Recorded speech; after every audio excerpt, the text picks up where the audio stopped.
अखिल भारतीय अध्यक्ष सम्मेलन 2025 का आयोजन केंद्रीय गृह मंत्री अमित शाह ने किया संबोधित। कहा, आज वह दिन है जब देश के विधायी इतिहास की शुरुआत हुई। पूर्व केंद्रीय वित्त मंत्री अरुण जेटली की पुण्यतिथि, सीएम रेखा गुप्ता ने श्रद्धांजलि देकर किया नमन। कहा, उनके विचार हमेशा प्रेरणा देते रहेंगे। ऑल इंडिया स्पीकर्स कॉन्फ्रेंस का शुभारंभ, विठल भाई पटेल की शताब्दी को समर्पित सम्मेलन।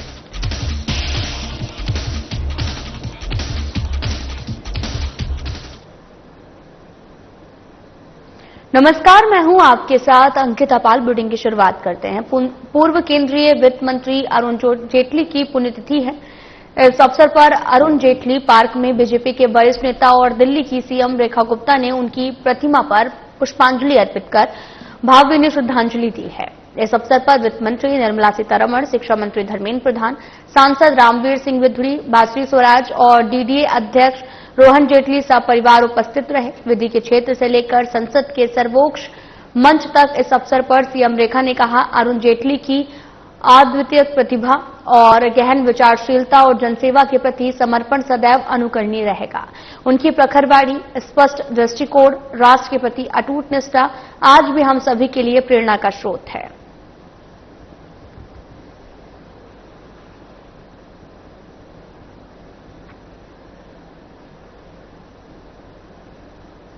तो वहीं Delhi all India speakers conference के शुभारंभ से पूर्व लोकतंत्र के एक ऐतिहासिक क्षण की साक्षी बनी।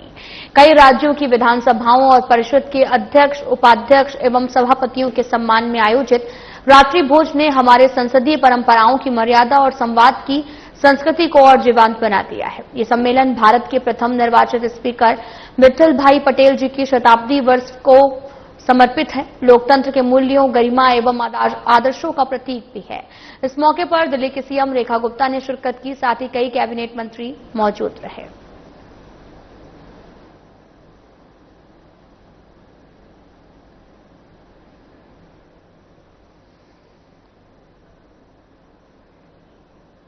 बवाना पुलिस ने बड़े गैंगवार को रोका है और साथ ही पुलिस ने नवीन बाली गैंग के 3 शूटर को गिरफ्तार किया।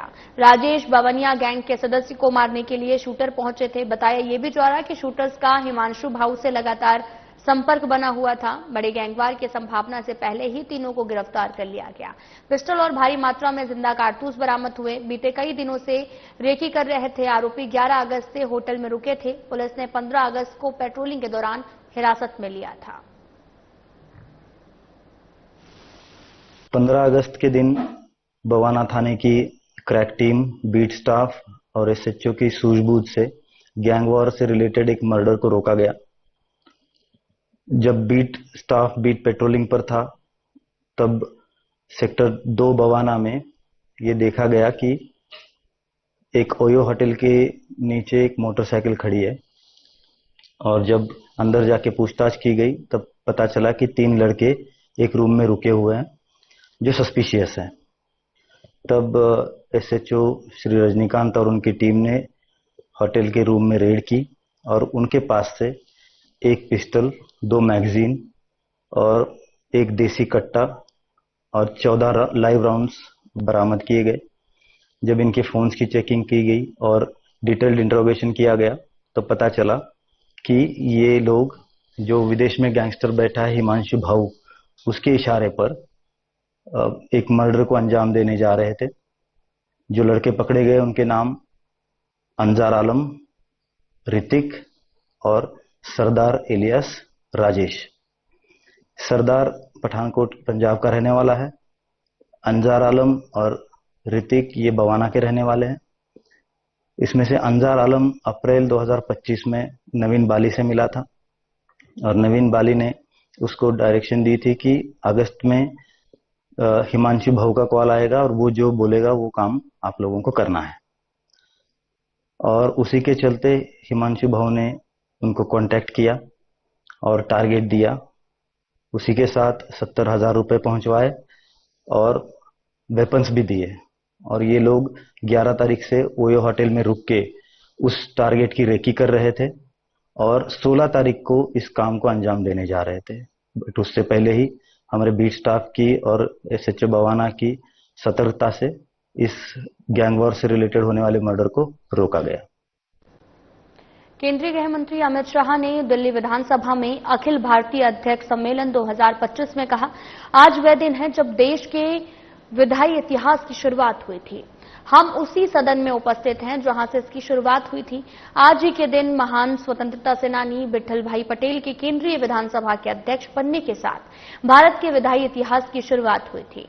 आज देश की विधायिकाओं को चलाने वाले सभी अध्यक्ष, उपाध्यक्ष और विधान परिषद के सभापति और उपसभापति यहां पर उपस्थित हैं। अंततः एक प्रकार से स्वर्णिम इतिहास रचने वाली और स्वर्णिम भविष्य की दिशा में अग्रसर पूरी विधायी व्यवस्था आज इस ऐतिहासिक सदन में उपस्थित है। तो आज एक प्रकार से मणिकंचन योग है। एक और तो आज ही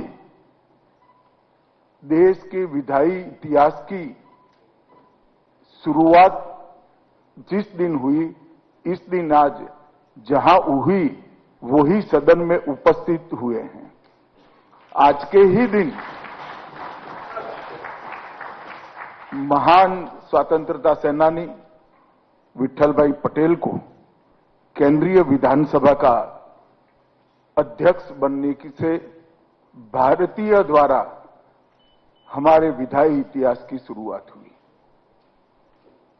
और आज देश भर की विधायिका को संचालित करने वाले सभी स्पीकर्स, डेप्यूटी स्पीकर और विधान परिषद के भी अध्यक्ष, उपाध्यक्ष आज यहां पर उपस्थित हैं। तो एक प्रकार से स्वर्णिम इतिहास से लेकर स्वर्णिम भविष्य की रचना करने वाली पूरी विधायी व्यवस्था आज इस ऐतिहासिक सदन में उपस्थित है। हम सबके लिए गौरव का विषय है कि आज वीर विट्ठल भाई झवेरभाई पटेल को पहले भारतीय अध्यक्ष बनने के 100 साल के उपलक्ष्य में आज हम यहां एकत्रित हुए हैं। मगर जब इस सदन में हम बैठे हैं, हमने ये भी याद रखना चाहिए, इस सदन में भारत के आजादी के आंदोलन के कई गणमान्य वरिष्ठ नेतृत्व ने विधायक नाते अपना योगदान दिया है। महामना मालवीय जी करीब करीब 20 साल इस सदन के सदस्य रहे हैं। गांधी जी के गुरु गोपाल कृष्ण गोखले जी, लाल बाल पाल की त्रिपुटी में जिनका महत्वपूर्ण योगदान था, ऐसे लाला लजपत राय, देश बंधु चित्तरंजन दास, कई सारे महानुभावों ने अपने अनेक वक्तव्यों से इस सदन के अंदर देश की जनता की आजादी की उत्कंठता, आजादी के लिए इनकी जो एक आस थी, वो आस को शब्दों के माध्यम से देश के सामने रखने का काम करा। मेरा आग्रह है विधानसभा अध्यक्ष जी से कि सारे महानुभाव के विधानसभा में दिए हुए भाषणों का संकलन देश की सभी विधानसभाओं में उनकी लाइब्रेरी में उपलब्ध कराना चाहिए, जिससे दिल्ली की ये विधानसभा में किस प्रकार से आजादी की आल्हेक जगाने का काम हुआ था, वो आज के युवाओं तक और आज के विधायकों तक पहुंच पाए, ये जरूर करना चाहिए। मित्रों, आज यहां आने से पहले एक सुंदर प्रदर्शनी दिल्ली विधानसभा ने बनाई है विट्ठल भाई पटेल की जीवनी पर, उसको मैंने देखा है। मेरा आप सभी से आग्रह है कि इसी प्रकार की प्रदर्शनी भारत के पहले भारतीय स्पीकर की सभी असेंबली में लगाने का प्रयास करिए, जिससे न केवल विट्ठल भाई की जीवनी के बारे में, उनके कर्तृत्व के बारे में, परंतु आजादी के इतिहास के बारे में भी देश के सभी विधायक, विधान परिषद के सदस्य और देश के युवाओं को जानकारी मिले। यहां पर एक विठल भाई पटेल की प्रतिमा पर पुष्पार्चन का भी कार्यक्रम हुआ। मित्रों, जब विठल भाई पटेल की बात करते हैं तो हम गुजरात के लोग बहुत गौरव के साथ कहते हैं, दो भाई ऐसे गुजरात ने दिए थे जिसने एक ने स्वतंत्रता आंदोलन में गांधी जी के साथ कंधे से कंधा मिलाकर दिन रात एक कर दिए, और दूसरे भाई विठल भाई पटेल ने भारत के विधायी परंपराओं की नींव डालकर आज के लोकतंत्र का काम करने का। जब देश सरदार पटेल को याद करता है तो कई बार उनकी आभा प्रतिभा में विठल भाई का योगदान बहुत छिपा रह जाता है, परंतु जितना महत्व देश को आजाद करने का है उतना ही महत्व देश को आजादी के बाद लोकतांत्रिक तरीके से चलाने का है। और लोकतांत्रिक तरीके से देश को चलाने की भारतीय नींव, भारतीय विचार के आधार पर नींव डालने का काम अगर किसी ने किया तो निसंकोच कह सकते हैं वीर विठल भाई पटेल ने किया। एक मजेदार किस्सा है, सरदार पटेल और विठल भाई दोनों पेशे से वकील थे। उस जमाने में दुनिया भर में वकीलात करने वालों के लिए हाईएस्ट डिग्री बैरिस्टर की मानी जाती थी और वो इंग्लैंड से मिलती थी। वल्लभ भाई ने बैरिस्टर की डिग्री के लिए अप्लाई किया और वल्लभ भाई का परमिशन भी आ गया, मगर उस जमाने में डॉक्यूमेंटेशन इतना ठीक नहीं होता था, तो परमिशन जाने का वीजा सभी चीजें वीजे पटेल के नाम से आई, वल्लभ भाई झवेर भाई पटेल। अब आने के बाद वल्लभ भाई को मालूम पड़ा कि विठल भाई के मन में भी बैरिस्टर बनने का विचार है, तो उन्होंने बड़ी सरलता से कहा कि पहले आप हो आइए, बाद में मैं होता हूं, और पहले विठल भाई बैरिस्टर बने, बाद में वल्लभ भाई।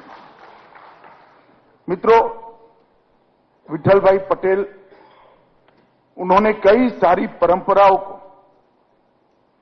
यहां पर प्रस्थापित करने का काम किया था, जो आज हम सब के लिए, विधायी कार्य के लिए और विशेषकर सभापति के काम के लिए ज्योतिपुंज बनकर हम सबका मार्गदर्शन कर रही है। विठल भाई 1924 में ही राष्ट्रीय केंद्रीय विधानसभा के सदस्य बने, 25 में इस सदन के निर्वाचित अध्यक्ष बने और 27 में उनको पुनः अध्यक्ष बनाया गया। उनका कई प्रकार से सदन के सभापति के रूप में, जिसको कहते हैं ना कि परीक्षा की घड़ी आती है, ऐसी बहुत सारी परीक्षा की घड़ी विठल भाई के जीवन में भी आई, मगर इनके जीवन चरित्र को ध्यान से अभ्यास करें तो हर परीक्षा की घड़ी में विठल भाई 100% मार्क के साथ उत्तीर्ण हुए। इन्होंने ना विधानसभा अध्यक्ष की गरिमा को गिरने दिया, ना देश की जनता की वाचा को देने के इस सदन को रोका, और ना अंग्रेजों की उस वक्त की मानसिकता को विधान परिषद के काम पर हावी होने दिया। मैं घटना जरूर कहना चाहूंगा, इस सदन में वाइसरॉय आए थे। उस जमाने में ऐसा कहते थे कि ब्रिटिश साम्राज्य का सूरज कभी अस्त नहीं होता है, कहीं अस्त होता है तो कहीं दिन होता है। पूरे आधी दुनिया में उनका साम्राज्य हुआ करता था, और कोई बहुत विधायी परंपराओं का सम्मान करने की परंपरा भी वो सम्मान के साथ निर्वहन नहीं करते थे। जब वाइसरॉय की विधानसभा की मुलाकात तय हुई, तब वहां से बड़ा आग्रह आया कि वाइसरॉय जब विधानसभा का संबोधन करेंगे, एक ही चेयर होगा वाइसरॉय का, बाकी सब सदस्य नीचे बैठेंगे। विठल भाई ने आग्रह करा कि इससे तो अच्छा है कि वाइसरॉय यहां पर न आए, विधानसभा अध्यक्ष की एक गरिमा होती है। अध्यक्ष का चेयर बरोबर साथ में लगेगा और सम्मान के साथ। और परिणाम ये आया कि अंग्रेज सरकार ने इसको स्वीकार करना पड़ा और जब वाइसरॉय यहां आए साथ में बरोबर अधिकार के साथ सम्माननीय विट्ठल भाई इस विधानसभा के अध्यक्ष के रूप में। इस प्रकार की कई चीजों में उन्होंने आदर्श प्रस्थापित करने का काम किया, क्योंकि विधानसभा के अध्यक्ष का पद बहुत महत्वपूर्ण होता है। विधानसभा के अध्यक्ष के पद में एक प्रकार का गौरव पद की रचना के साथ ही निहित कर दिया गया है। इसका सम्मान संभालने का काम विट्ठल भाई ने किया। विट्ठल भाई का आजादी के आंदोलन में भी बहुत बड़ा योगदान रहा। 1922 में जब चौरी चौरा कांड के बाद महात्मा ने पूरा आजादी का आंदोलन स्थगित कर दिया। अहिंसा के आग्रह पर महात्मा ने कहा कि सबसे पहले हम सब ये तय करेंगे कि आजादी का आंदोलन पूरा अहिंसक होगा, बाद में ही मैं आंदोलन शुरू करूंगा। उस वक्त कुछ लोगों ने महात्मा जी के विचार के साथ सहमति तो रखी, मगर उन्होंने तय किया कि आजादी के आंदोलन की लॉ भी मंद नहीं होनी चाहिए। तो स्वराज पार्टी की स्थापना हुई और उसमें विट्ठल भाई और चित्तरंजन दास ये दोनों बहुत महत्वपूर्ण व्यक्ति थे जिन्होंने स्वराज पार्टी की स्थापना की और महात्मा गांधी के अपील के बावजूद स्वराज पार्टी ने आजादी का आंदोलन शुरू रखा और वो लॉ को बुझने नहीं दिया। गुजरात के खेड़ा में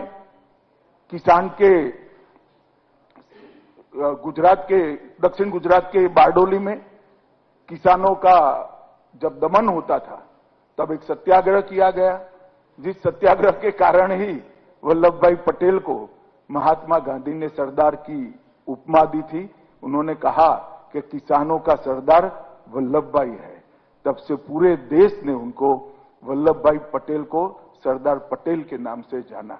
वो आंदोलन में भी वो बरोबर सरदार पटेल की परछाई बनकर बारडोली के किसानों को एकत्रित करते रहे और कई सारी उस महत्वपूर्ण आंदोलन की घटनाओं को उन्होंने मोड़ देने का काम किया। सुभाष बाबू के साथ भी उनका गहन रिश्ता रहा और कई महत्वपूर्ण मामलों में उन्होंने सुभाष बाबू के साथ विचार विमर्श भी किया और सुभाष बाबू के कई फैसलों में विट्ठल भाई की प्रतिभा की झलक हमें दिखाई देती है। विट्ठल भाई जब अध्यक्ष बने तब जब मैंने कहा कि पहले उन्होंने वाइसरॉय को मजबूर किया कि एक भारतीय के साथ वो विधानसभा के पटल पर अध्यक्ष के स्थान के रूप में बैठे, इसी तरह से कमांडर इन चीफ सभा में भाषण देकर वो भाषण की बहस सुने बगैर चले गए।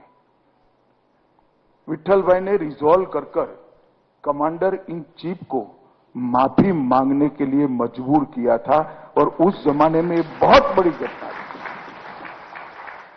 इन्होंने यहां रिजोल्यूशन लाया कि भाषण देकर एक तरफा नहीं चले जा सकते, इस पर बहस होती है, भाषण के बाद तो बहस को आपको सुनना पड़ेगा और माफी मांगने के लिए उन्होंने बाध्य किया। इसी तरह से ब्रिटिश सरकार ने नियम 17A लाकर। फिलहाल बुलेटिन में इतना ही। नमस्कार।